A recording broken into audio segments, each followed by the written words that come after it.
Good day. We are coming on the air with significant breaking news and a critical moment in the presidential race. NBC News has learned President Biden will step aside as the presumptive Democratic nominee. He will suspend his bid for a second term, and instead he will pave the way for a different Democratic candidate to face former President Trump this November. I want to show you the letter that we are just getting seconds ago from the president, from his office, in which he says that it has been the greatest honor of his life to serve as his president. He goes on to say, while it has been my intention to seek re-election, he says, I believe it is in the best interest of my party and the country for me to stand down and to focus solely on fulfilling my duties as president for the remainder of my term.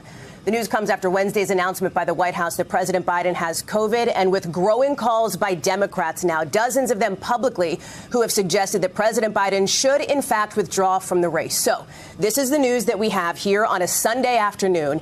It is a stunning and historic development, but it is not altogether unexpected based on the reporting from NBC News. Remember that President Biden has struck a defiant tone ever since those calls began after his debate performance several weeks ago, widely panned as disastrous. You now have a number of House Democrats and, as of today, 3 senators who are suggesting that President Biden should, in fact, step off the ticket. And it appears as though he has, in fact, made that decision to do so. He says that he will speak to the nation later this week in more detail about his decision. He goes on to say that he expresses his deepest gratitude to all of those who have worked so hard to see him reelected.